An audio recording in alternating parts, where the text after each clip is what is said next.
the motion will have to read that the council will be able to provide, receive administration's report first. So we'll strike out accept. And put in receive. If that's okay? The mover and the seconder? Okay. Yeah. All right. Any discussion on the receipt of the report? Before we continue further, I have some more information that I'd like to present from the Ministry of Transportation and Infrastructure. For those who don't know, I'm employed by the Ministry of Transportation and Infrastructure. And I've been in discussion with my supervisor regarding water flow, and the ministry has also had some issues. So the ministry is aware of changes to water flow patterns near Shelby and McBride South roads, and this has been occurring for the last maybe 5 years. And these changes are also having an impact on the Ministry of Transportation's infrastructure, the roads and drainage situation. So as a result, the ministry is going to do a hydrology research in the area. And once the ministry receives the hydrology report, the ministry plans to pull in affected property owners, whether it be CN, Hydro, Mrs. Hatchard, or whoever, to discuss the report and following recommendations. So I just wanted to provide that information before we continue on with further discussions. Should I give this to you or to me?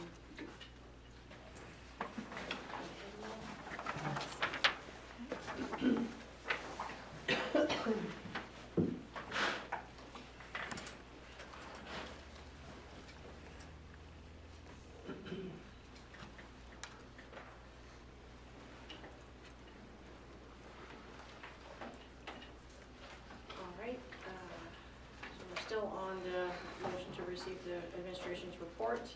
Any other comments on it? I'll call the question then. All in favor? Of receiving the report? After receiving the report. Carried. Now, to deal with the recommendations in the report.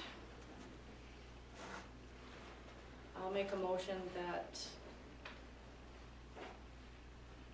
I'm just trying to think of the word in here. A motion that council approve administration's recommendations in the Patrick Stringer Park report. Did you get that, Isabel? Mm-hmm. Okay.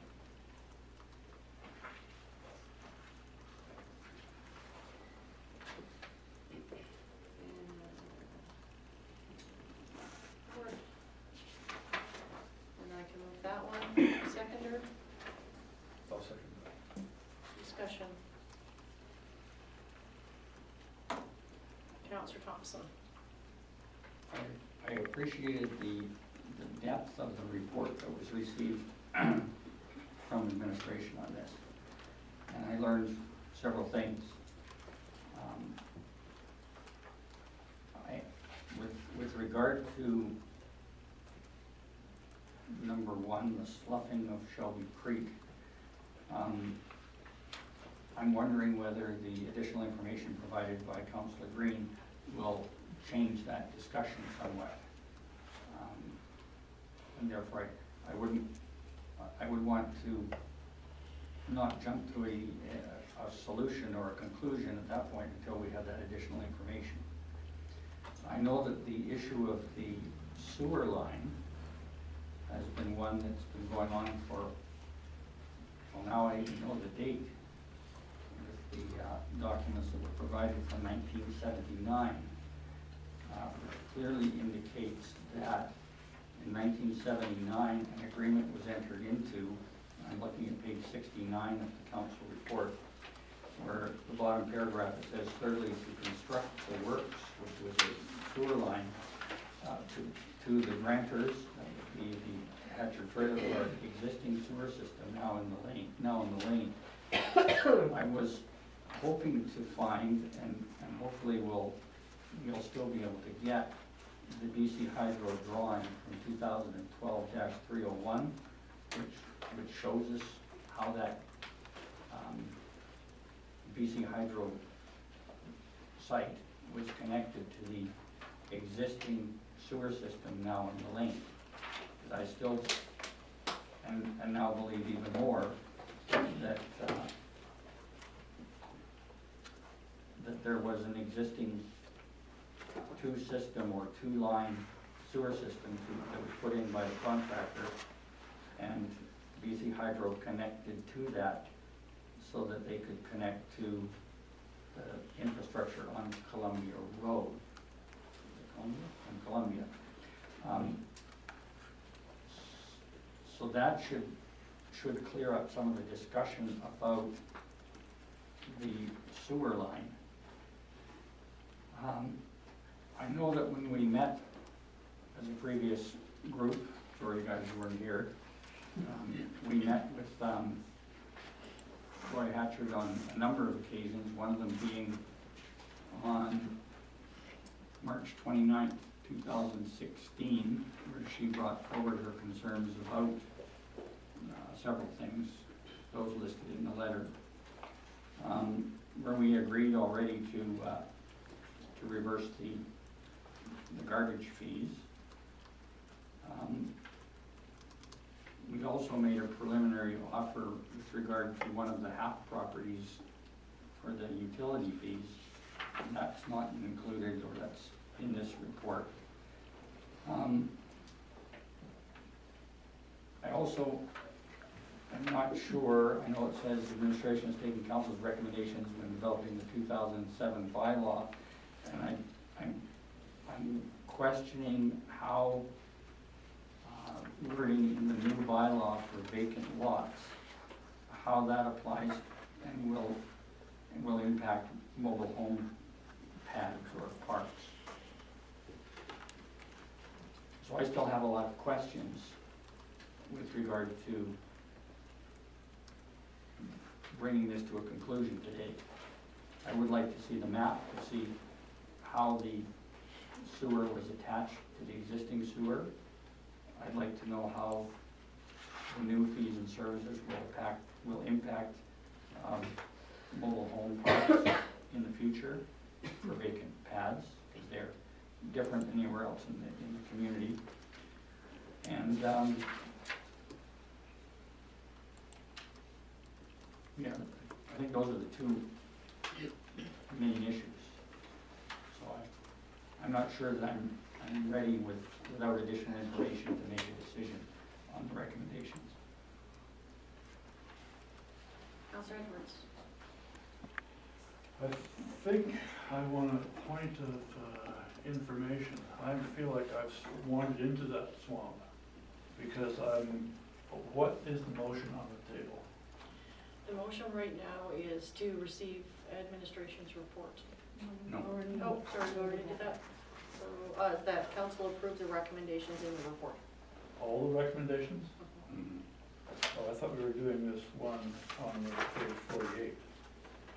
It's all It seems to me that, in following what Thompson was just saying, that this is actually several different issues, Yes. that we need to pick them apart and talk about them individually in order to, because I think that we could, I thought that we were discussing whether we were going to do this item 4 on page 48, and I could agree to that. That seems to me to be reasonable. But like Councillor Thompson, I don't think we have enough information to proceed with the other issues, especially in the light of what Councillor Green was saying about how many people are involved with the water flow, because that whole water flow issue is a multi-faceted problem that we can't solve it. It's not our job to solve it. So that is set to one side, and then there's the sewer issue that is probably the third part that we may or may not be able to deal with. My understanding, when it comes to the map or the description where, that is in the document, the land title document, is that Kelly did try to get the drawing that was referred to in it, and it was not available. But having said that, we can follow up with her on that. The sloughing in the waterway basically boils down to, it's not the village's responsibility, that's a provincial responsibility, and that the village is sitting at the table in the larger picture. My understanding with the sewer, according also to the land title document, is that the easement and the right-of-way that was granted to BC Hydro runs with the land. So that is between BC Hydro and Ms. Hatchard as well. So those are kind of my understandings of the documentation as far as it goes. As for backing out the garbage charges in particular, yes, we can do that. As for the other ones, council cannot forgive a fee or a tax.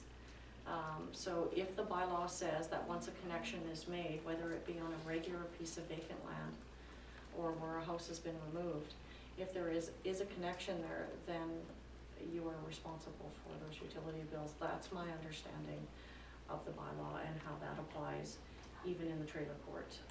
It would be no different than another section of land. I don't recall saying at that meeting that we would do something about the half lot, other than she had said that there's never anybody on there, but when the lot was, when the trailer court was viewed, there was definitely a trailer on there. Not a trailer as like a mobile home, but as like in a fifth wheel was there. And she does actually rent out to CN crews and other crews that come into town and prefer, rather than stay in a hotel, to stay in their home fifth wheel. So I know she does rent out to those as well, and they don't really require village to come and turn the water on the private property. So in the past, those have slipped unnoticed, and that was one of the recommendations of the fees and charges committee. That is, once the account is set up and it's on there in accordance with the bylaw, you become responsible for it. That's all there is to it. And like I said, council does not have the authority to cancel a fee or a tax. So if it's in accordance with the bylaw, that's law. So those are my little tidbits on it. Any other question? No comments? I'll call the question then. All in favor? Opposed? And would you like your negative vote recorded?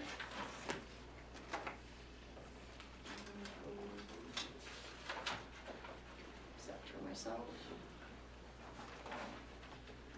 And that fails. Can we make a motion to look at these in more detail in the future? Well, we're probably going to have to deal with them because we do have to answer to Mrs. Hatchard, so. And I would like, rather than having it as a package, each one recommendation based on each separate individual question or situation that she has brought forward, and then we can, it'll be easier to move or progress on that. Because there's some that we form that in form that in a motion? Okay, so I move, or my motion is that we review this again in the future, that each recommendation is against each individual complaint, that they not be grouped together, that they dealt as separate entities. So a motion to review each recommendation individually? Yes.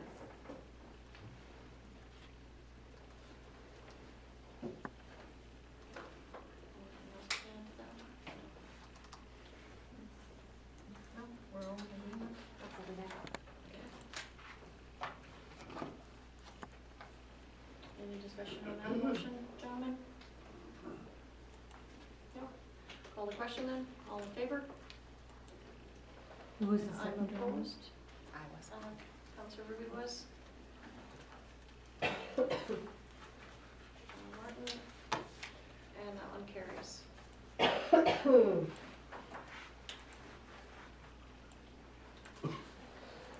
You okay there?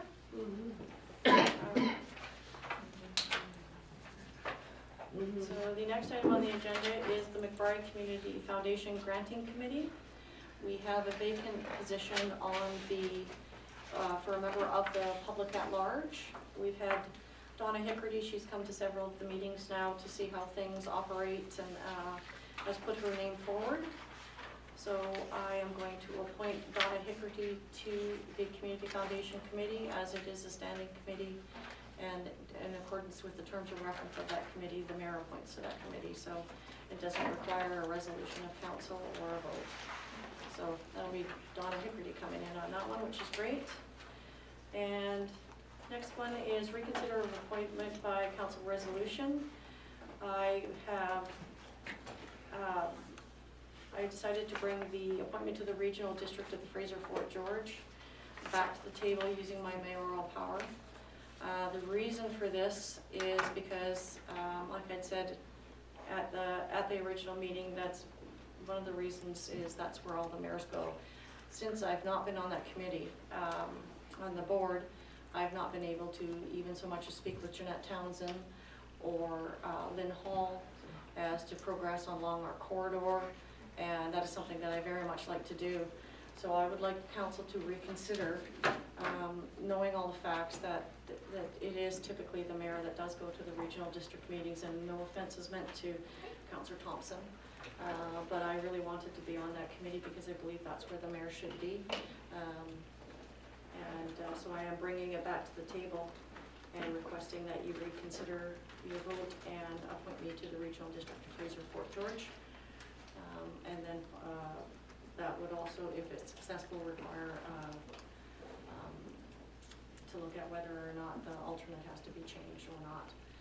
So I leave that up to your discretion, but I will make the motion that we rescind the appointment of Councillor Thompson to the regional district of Fraser Fort George and appoint Mayor Martin as the delegate to the regional district.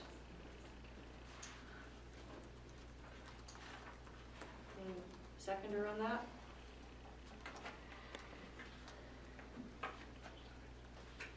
No? Okay, then it fails on the floor. So we'll put no seconder.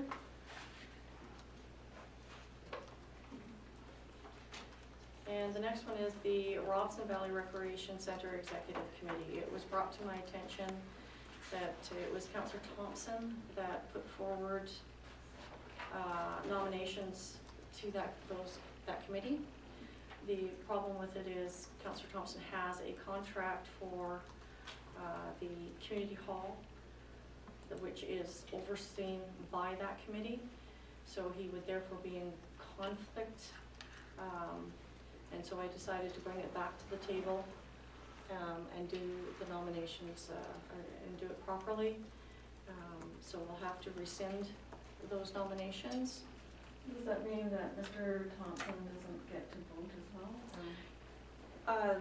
Conflict of interest is up to the person at hand, but in this particular case, there is a contract that's overseen in which he has a vested financial, he's a pecuniary interest in that contract. So probably should have dealt with it right then and there, but we didn't, so we're going to have to deal with it now. It's one of those things that you don't want to deal with, so. I think part of the problem is there was no description as to what these different committees, what they oversaw and what the facilities were. So when I saw recreation, I just thought of the recreation center. I did not realize that it also encompassed the community center. So I'm not sure if anybody else had the same confusion I had. So the first one would be, That's a bit of a stretch, but I guess if we need to fix it, we can. sorry, Councillor Thompson, you were going to say something? Well, I think we have to wait to get something on the floor. Okay. So the first motion would be to rescind the appointments to the Robson Valley Recreation Center Executive Committee. I'll make that motion to get it on the floor. And I'll second it. Any conversation about that? Councillor Thompson? My discussions with the CAO of the Regional District of Fraser Fort George indicate that by appointing a member to a committee, I'm not in a pecuniary conflict of interest in any regard. If the council really feels that is the case, I can abstain for leave the chambers for the vote on that discussion, but discussions that I've had for the appointment to that committee don't constitute a conflict of interest. The point that was brought up to me, Councillor Thompson, was the fact that you could technically appoint a councillor that would act in your best interest as opposed to not in your best interest. That's why I felt that it was appropriate to bring it back to the table. And that's the only reason for that. So if we could rescind them, have a renomination of who's on the executive committee, and then go from there, that would be my advice. Any other comments on that? And I'll call the question on rescinding the appointments. All in favor? We're voting on rescinding the appointments? Rescinding the appointments, And yes. then And then we'll remaking. redo the appointments. Good. Okay, so, sorry, all in favor? Opposed? Right. And would you like your negative vote recorded?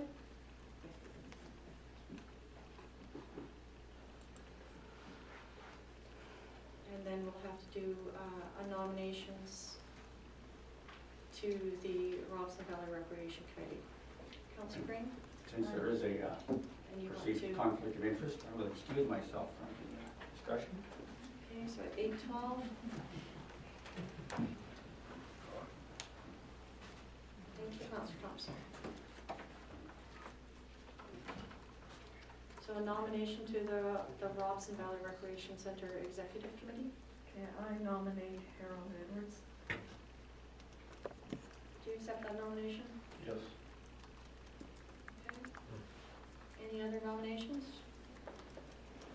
I'll call for a third time because I know that's appropriate. Any other nominations to? Oh, and Harold is in by acclamation. And for the alternate, Councillor Green? I nominate Rosemary Ruby. Do you accept that nomination? Yes. Any other nominations? I'll call for a third time. Any other nominations for alternate? Okay, Councillor Ruby, you are also in by acclamation. All right, so Before we move on from that one, I agree with Councillor Green. We need to have some clear discussions on, not discussions, a listing of what these committees are responsible for. okay. Save ourselves from this. Okay, so I will make a note of that. So, listing on responsibilities of committees. Okay. Thank you. Okay, Councillor Thompson.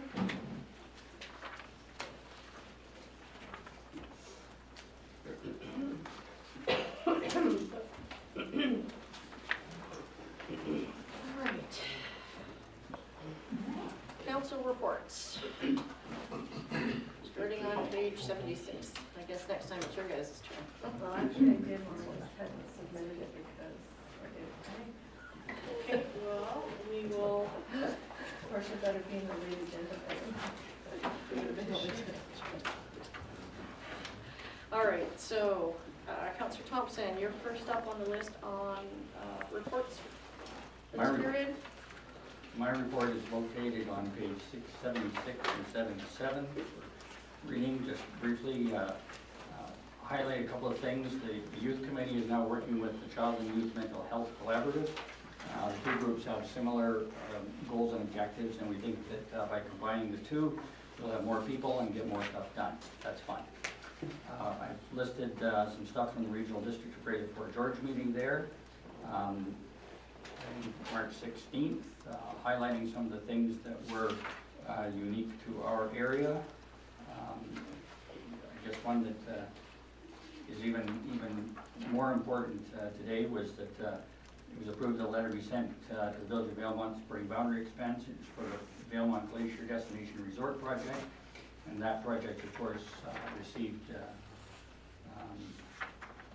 well, they're a goal Yep. from the province today, so that's a great thing. The 2017-21 financial plan for the regional district was adopted. There were several granting aids given out to the Robson Valley area. I attended on March 21st the council orientation along with all other councilors, and have listed some of the things that I learned. And lastly, on March the 21st, which was the inaugural meeting, I just wanted to thank the residents of McBride that came out in full force to fill the gallery and congratulate our new councilors. I too congratulate you. That was prior to the inaugural meeting. And I'd like to thank the local businesses that provided coffee and refreshments at that time for those that came out. And I look forward to working with all of council and staff as we move forward with lots of things to do. And I have a press release from the, it's not there. I had a press release regarding the rural dividend intake program, so it's probably somewhere else in the report. Yeah, it is actually included elsewhere in the report. And Councilor I- Green. So March 21st, I attended the inauguration ceremony where I, Rosemary Ruby, and Harold Edwards were sworn into our positions as councillors. We were individually appointed as village council representatives to various local and provincial organizations. We attended our first councillor mayor orientation, which was led by Dawn Lidstone, who provided an overview of council responsibilities from a legal perspective. This afternoon, council attended a brief meeting with MLA Shirley Bond. She wanted to greet the new council and confirm her ongoing support of McBride and the Robson Valley. She also announced that the agreement with Glacier Resource Development in Valemont was finalized. I was encouraged by her enthusiasm and desire to continue working with McBride's council and with the community as a whole.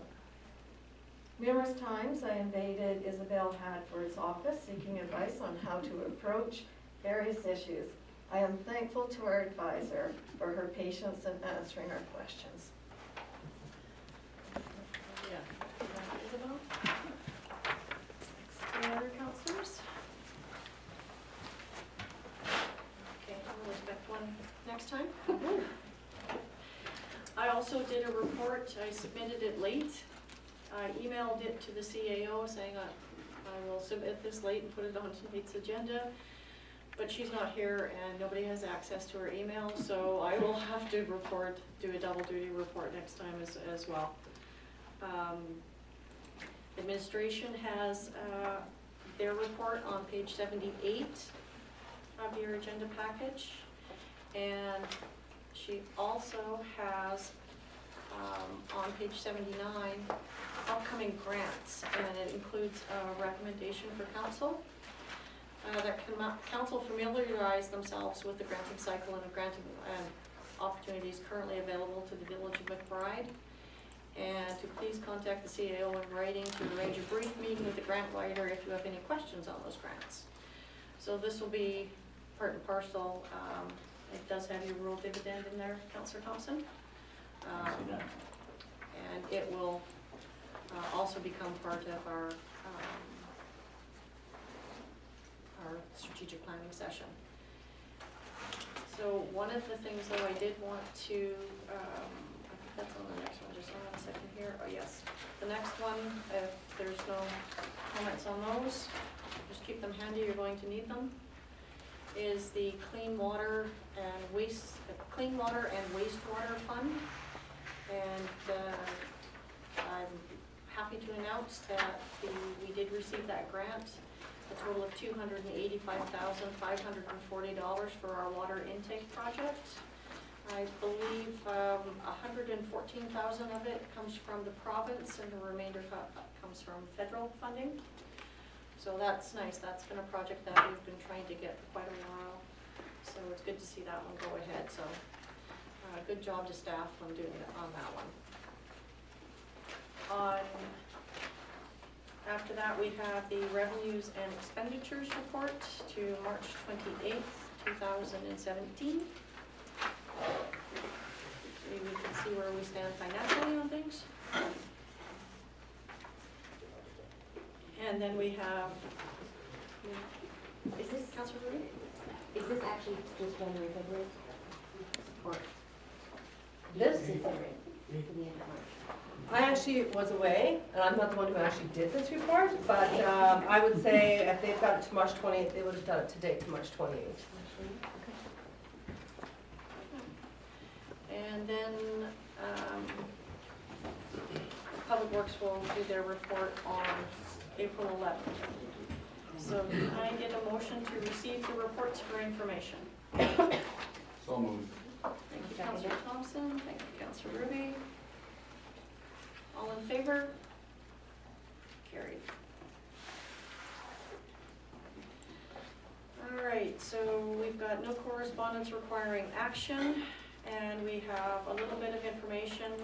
The Regional District Fraser Fort George, March 16th board highlights, and British Columbia News are in the binder located at the back table. And we'll go on to, there is no outgoing, so we'll move on to bylaws, permits, and policies. On page 94, the 2017 fees and charges bylaw, a motion that the council of the village of McBride approve an increase in the sewer fee schedule in the amount of blank. We have, it should give us 3 options, or 4 options if you include council. Point of order. Yes, Councilor Do we have a Thompson? motion to receive the report? She did not include a motion to receive.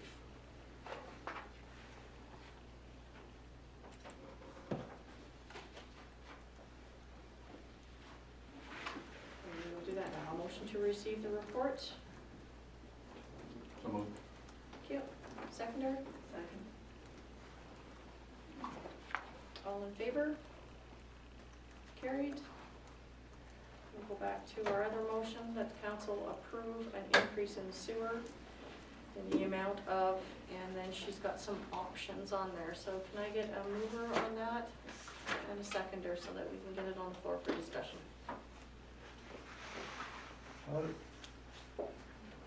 Point of information, how do you make a motion that has a blank in it? Is that done? Well, basically what she's got here is that we need to move ahead with basically the sewer. Yeah, I understand that, but is that what's done? You make a motion and then leave it blank? You have to look at the 3 options and decide which option you'd like to fill in. 4. So Or 4. So do you move one of the options? Yes. Okay. So can I get a mover on that one? I'll move that we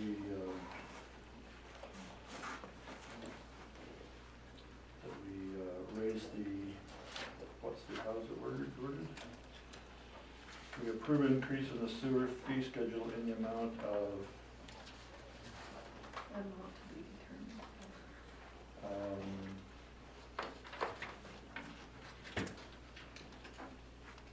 the amount is here.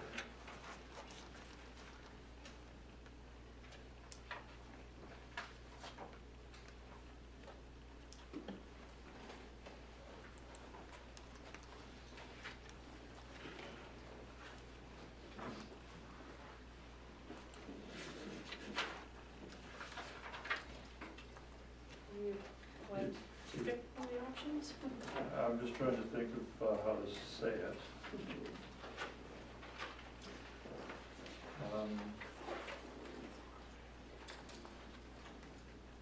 Maybe I'll withdraw that motion until we can figure out what the amount would be.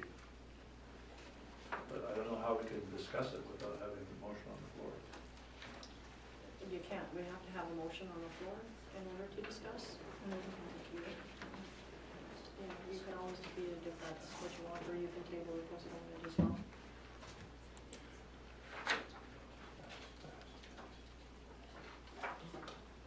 Point of order. Yes, Councilor Nelson. So, can we speak to the receipt, to the report, without having the motions on the table? Because I think there's a lot of discussion that needs to go on. I do agree. Isabel? You could also amend the wording in the motion to say that approve an increase in the sewer fee schedule as outlined in option number, whatever you want. There's three, four. And can we discuss the options and then Yeah, fill in you the can do blank? that, yeah. Okay, so in the amount, so sorry, what was that, approve a sewer increase? In the sewer fee schedule as outlined in option number.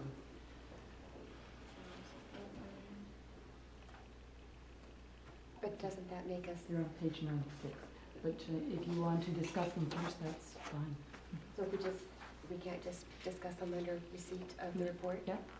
Okay, and we received the report? Mhm. So basically, this is gonna be a tough one because of the, well, some of the circumstances, the $90,000 we have to pay back, we've paid like year one. $450,000 in total for 5 years, so it's $90,000 a year, and it became payable when the project finished, which was in 2015. So starting in 2016, there was a $90,000 bill. And the $90,000 has been paid in 2016? Well, had to be, they deducted from the bank account. Okay.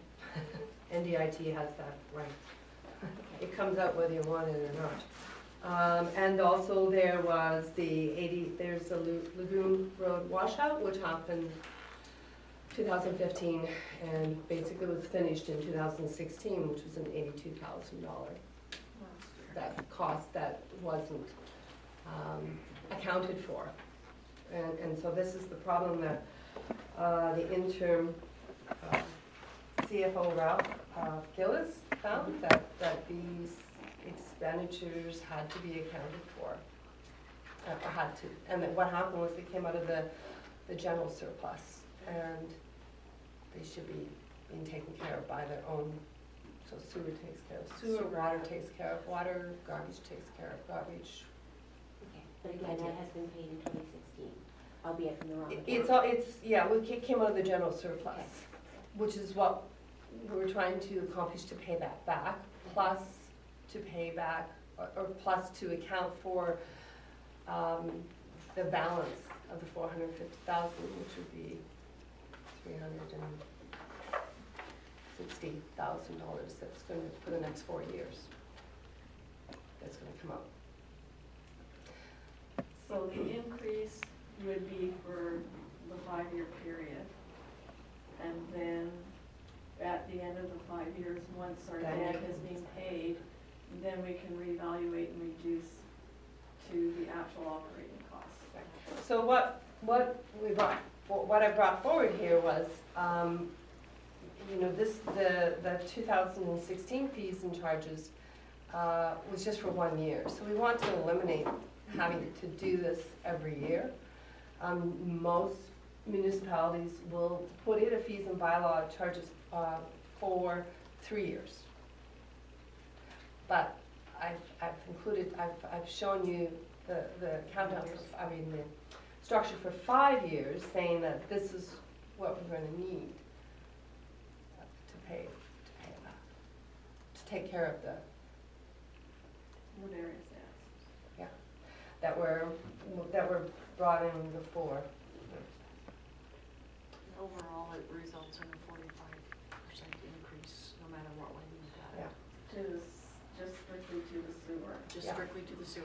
And the water, because there is the new, this right Water Sustainability Act, that we will have probably an increase of about $6,000 charged. We're not sure if that's what it's gonna be, but we will be paying that for 2016. That is in place.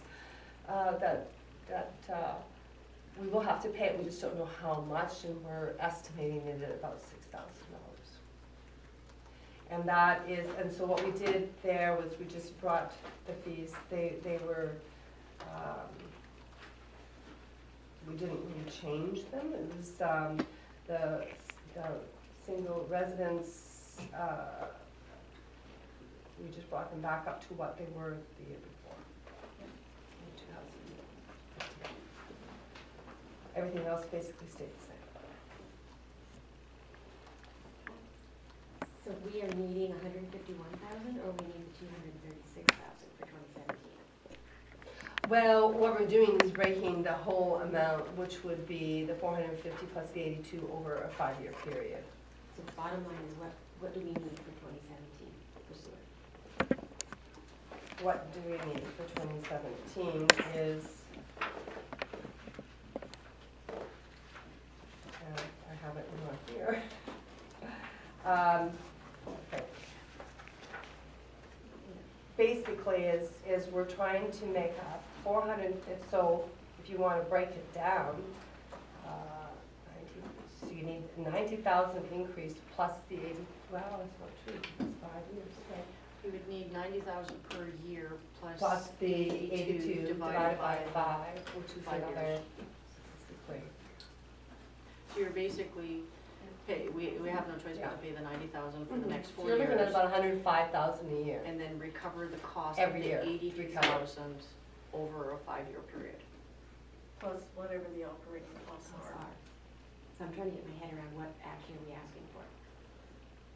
Well, what we said was what Ralph said was to cover the cost of the $450,000 loan and the washout. We need to increase the sewer fees 45% for 5 years. Now, if our first payment was in 2016, we're starting if that's when you're already covered, so it's. Plus only- 82,000, so we're already, 84, so it's the 360 plus the 82,000 divided over 4 years. no, it's 450 plus the 82 because the sewer fund did not pay for that. That came out of the general surplus. Even the 90,000? Right, Okay. so that's the problem, is that we're already starting with this deficit of 150,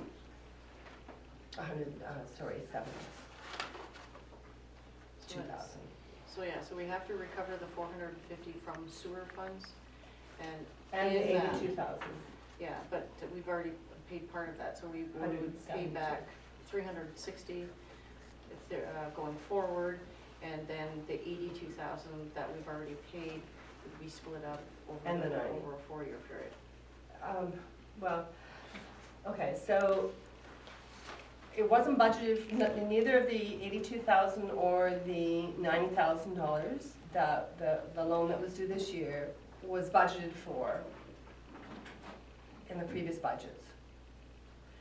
So those expenses were incurred in 2016, and to pay for them, they had to be paid out of the general surplus, which is not what we normally want to have happen. We want them to come out of the sewer fund.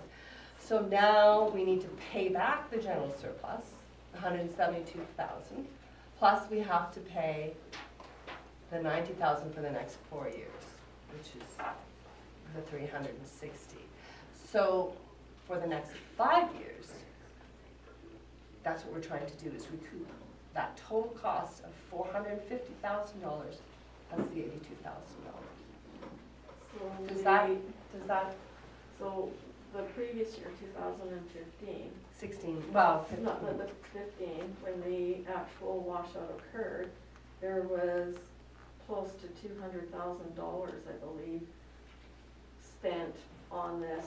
And where did that money come from? On the washout, it was spent on the washout. So it would have come out of our general surplus. Should that also not be included then? Like, I'm losing the logic here. I've only seen that the washout was $82,000. In 2016, but there was No, an that was- expenditure close to $200,000 that was reported in the council meetings against the washout in 2015. So I don't know if there was funds at that time. But in that, I'd have to look at that. That I don't know. So, I mean, if we have to correct what happened incorrectly in 2016, then we should be looking at 2015 and see if that was treated properly or not. I mean, if we're working retroactive. Well, actually, what happened was when Ralph was looking at the 5-year financial plan and the 2016 budget. That's where he saw this. Now, as the auditors, I would have thought for 2015 would have had some influence on that, so I'd have to look into that and talk to them about it. But I did not know about the $200,000. It was close to, I don't remember the exact number, It was but close to $300,000 In in total for total. the living. And they might, then that very well possibly, they could have gotten some funding Well, I'm sure Ralph They- would have put it in the report. that because didn't. initially they talked about getting a loan and then that was decided against, and so it came out of, my understanding is one of the surplus accounts. And Whether whether it was capital surplus or whether it was out of general surplus, I don't know.